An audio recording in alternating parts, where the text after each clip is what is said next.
Hi, I'm Tim Hart, Forest Applications Training Incorporated, and welcome to another episode of Tim's Tips. Today we're going to be talking about the carburetor adjustment. In other words, how should the chainsaw run when you pull the cord and start it up to maintain safety as well as productivity.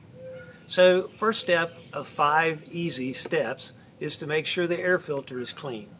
Second, take a look at the high speed to a flutter sound. Third, we let it come back down. Your chain should idle on the bar. Shouldn't be spinning, shouldn't be creeping around. And it should continue to idle until it basically runs out of fuel.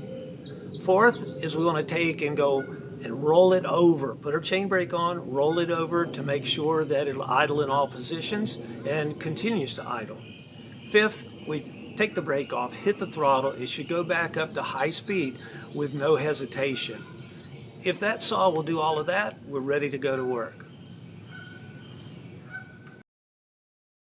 Number one, you've got to clean the air filter. You must make sure the chainsaw nose, the filter, is breathing properly. If the filter is restricted, the airflow for proper adjustment will be low and cause smoking, low power, and poor running results. Second, high speed levels to a flutter sound. Let the saw warm to running temperature before attempting to determine if high speed settings are correct. Number three, the chain should stop at idle. Now bring the engine back to idle for the next observation. We want to make sure that the engine is at idle for a couple reasons.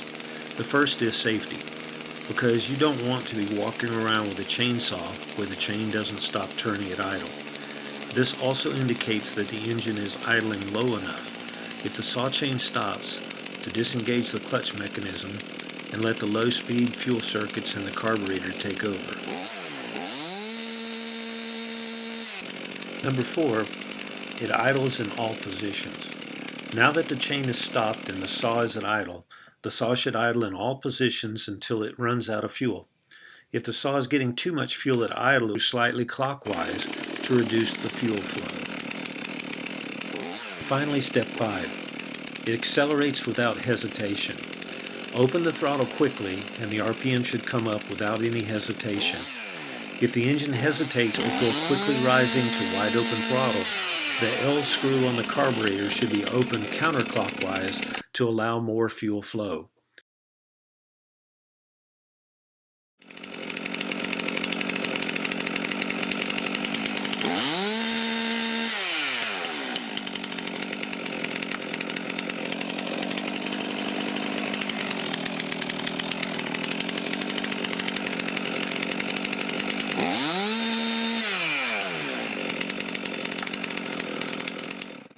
You should remember, however, that you could damage the saw engine quickly if you don't run it properly adjusted.